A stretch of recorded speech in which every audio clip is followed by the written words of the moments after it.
첫 번째 파트에서는 운송회사 사례로 마이크로 서비스 아키텍처와 확장성에 대해서 살펴보겠습니다. 자, 호주 코드 파트너의 말콤 그로브가 진행한 웨비나 내용을 좀 요약해봤습니다. 자, 브라질의 가장 큰 운송회사의 실사례이며 델파이 6로 구축한 시스템은 15년간 회사의 가장 중요한 파트에서 운용되었다고 합니다. 회사의 큰 성장과 함께 CS 구조의 시스템을 회사의 성장에 맞춰 확장하기 어려운 상황에 봉착했고 2014년 이후 이 회사는 두 번에 걸쳐 델파이가 아닌 다른 기술로 완전히 교체를 시도했지만 두 프로젝트는 모두 실패했고 기존 시스템은 20살이 되어 더 이상 실패하면 안 되는 상황이 되었다고 합니다. 자, 그러면 어떻게 이 회사는 마이크로 서비스 아키텍처 기반의 현대식 시스템으로 교체되어 확장성 높은 유연한 시스템 그리고 견고하고 비용까지 절감해주는 시스템으로 전환되었는지 함께 보겠습니다.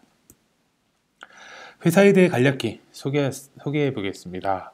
자, 한마디로 소개하면 브라질의 페덱스와 같은 회사입니다. 자, 실제로 페덱스가 이 회사의 모티브라고 하고 라틴 아메리카, 브라질, 아르헨티나, 칠레 등등을 포함한 26개국 인구의 6억 2천 대단히 큰 규모의 그 운송 회사이고 이렇듯 대규모 시스템 같은 경우에는 자동화와 전산화가 상당히 중요하겠죠. 자, 1999년부터 그 이전에는 콘솔 기반의 최소한의 시스템으로 운영이 되었고 현대식 소프트웨어가 필요하다는 생각에 오라클과 BDE로 20여 년 전에 개발이 되었다고 합니다. 자, 2000년부터는 소프트웨어 영역인지는 모르지만 본격적으로 사업이 확장되었고 물류 시스템 특성상 ERP 등의 관리 업무 앱이 필요했습니다. 그리고 물량이 많아지며 배송, 특히 물류 창고 등을 제어하고 배송을 자동화하는 등의 커스텀 작업들을 진행을 했다고 합니다. 자, 기업의 성장은 곧 시스템의 확장, 그리고 장소의 확장이 되겠죠. 자, 아무래도 사업소가 많아지기 때문에 한 곳에서 처리가 불가능할 겁니다. 자, 그 당시는 클라이언트 서버 아키텍처가 표준이었고, 그러한 그 아키텍처를 기반으로 여러 곳에서 이제 사용을 하다 보니까 인프라 비용이 증가를 했다고 합니다. 총 사용자가 1000에서 2000명, 일 때도 외부 사용자가 절반이었고, 즉 원격 데스크탑 또는 시트릭스, 데스크탑 가상화 같은 기술을 이용해서 제공을 해줬다고 합니다. 자, 이에 대한 라이선스는 매년 지급되었고 원격 데스크탑 가상화 서비스 등의 20대 이상의 서비스 서버 도입이 필요했다고 합니다. 자, 이런 그 비용, 매년 들어가는 비용 때문에 변화가 필요했다라고 생각을 들었고 컨설턴트가 투입되었고 그리고 새로운 IT 부서를 만들어서 경쟁사를 벤치마킹하거나 검토 또는 도입을 추진했다고 합니다. 자, 첫 번째로는 SAP를 도입을 시도했다고 합니다. 처음에는 아주 신나고 빠르게 진행했지만 기성품인 SAP는 7년간 델파이로 이제 커스터마이징했던 내용들을 적용을 해야 했다고 합니다. 자, 많은 기능들은 적용할 방법이 없어 프로세스를 다시 개발해야 된다라는 답변이 들었고 3년간 이러한 과정들을 반복한 후 어느 날 이 프로젝트는 드랍이 되었습니다.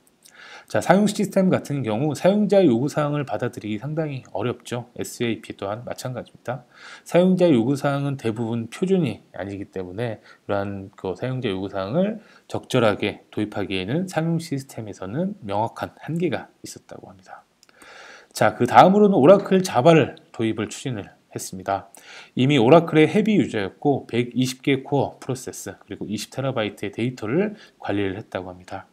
자, 오라클의 제안으로 물류 패키지 ERP, 즉 기성품으로 별도 비용 없이 대체하는 파격적인 제안이 있었고 마침 오라클에서도 이런 ERP 사업을 처음 시작할 시기였던 걸로 보입니다.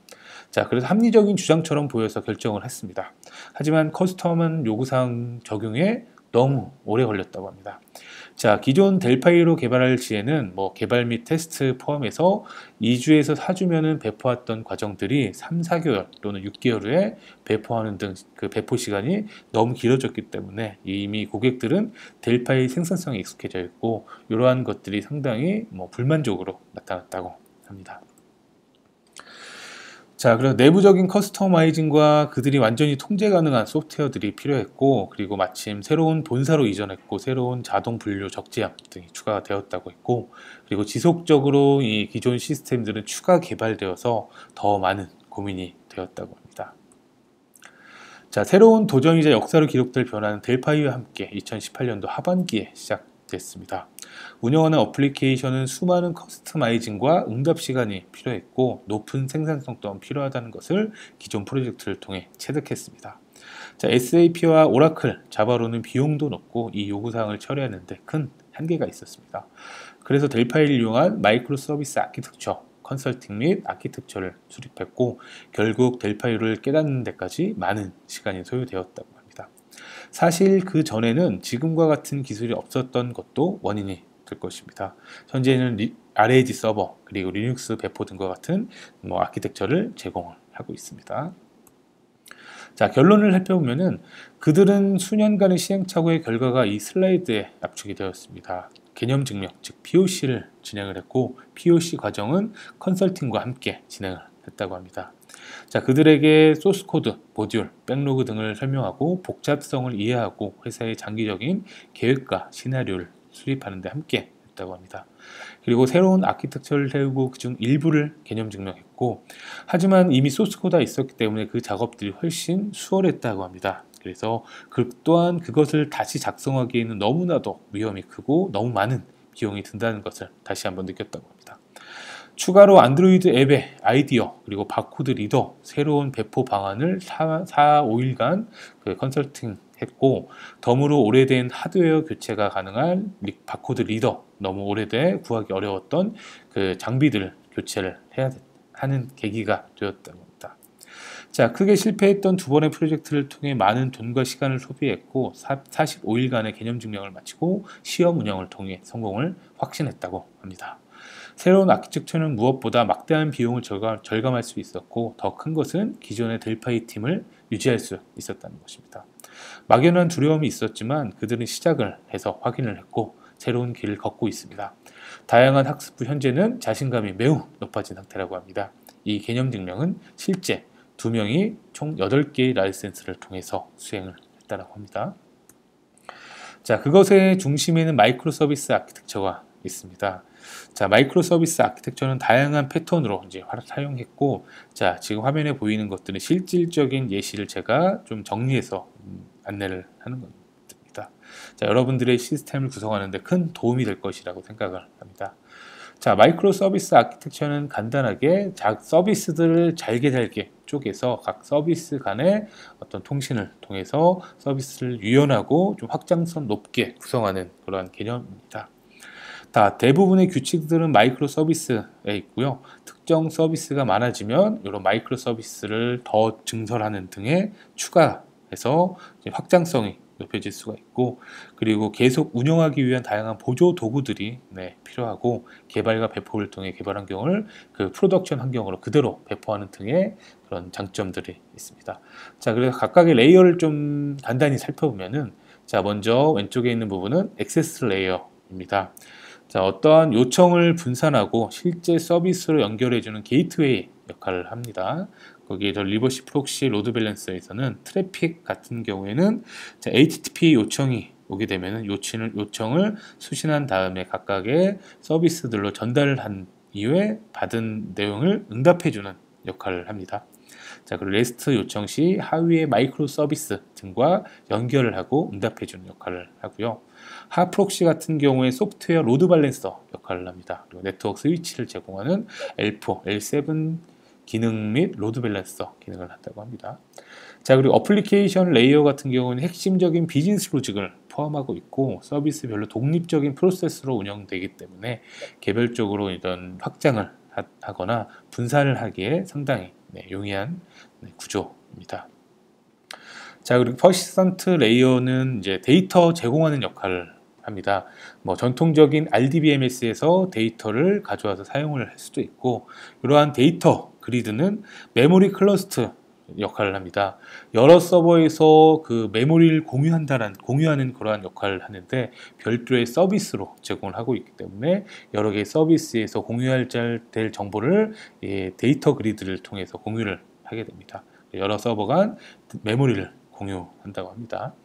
자, 그리고 메시지 큐 같은 경우에는 비동기로 어떤 작업을 할 경우에 어떤 요청이 들어오면은 비동기로 이 메시지 큐에 쌓아놓으면은 다른 프로세스가 이 메시지를 처리하고 그 응답 결과를 다시 응답해주는 그런 역할을 하고 있습니다.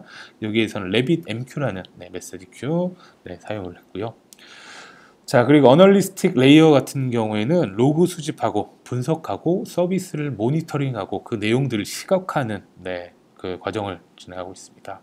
자, 일리스틱 서치, 일명 ELK라고 하는데 일리스틱 서치, 그리고 로그 스탯이, 그리고 키바나 같은 것들을 이용해서 그 다양한 로그를 수집하고 그 과정들을 시각화할 수가 있습니다. 자, 그리고 다양한 이제 서버의 상태 같은 것들을 모니터링할 수 있는 다양한 서비스들도 이용을 했다고, 이러한 내용들은 직접 한 번씩 검토를 해보시면 많이 도움이 될 것입니다. 자, 그리고 도커 등을 통해서 실제 이제 그 개발하는 환경, 그리고 테스트하는 환경을 그대로 운영 서버로 이제 그 배포할 수 있는 환경들을 제공하고, 저희 기술 자료를 통해서도 리눅스 기반의 도커 환경을 구성한 다음에 개발 환경에 사용하고 실제 배포하는 것까지도 살펴볼 수가 있습니다. 그리고 다양한 젠키스와 같은, 그리고 쿠버네티스 등을 통해서 배포를 자동화하고 지속적인 통합 등을 활용을 했다라고 하니까, 이런 내용도 살펴보시면은 굳이 마이크로 서비스 아키텍처가 아니더라도 이제 개발하는 환경, 그리고 그런 것들을 구성하는데 많이 도움을 받으실 수 있을 것입니다. 자, 참고 리소스 몇 가지 안내해 드리겠습니다. 먼저 앞에 설명해 드렸던 내용들은 하단 링크에서 이제 살펴볼 수가 있고, 영문으로도 볼 수 있고 발표 자료들도 볼 수 있습니다. 그리고 RAD 서버에 대한 내용들도 포함이 되어 있고, 그리고 특히 첫 번째 링크에서는 앞에서 설명드렸던 마이크로 서비스 아키텍처의 각각 서비스에 대한 소개와 링크도 포함되어 있으니까 유심히 살펴보시면 많은 도움이 될 것 같습니다.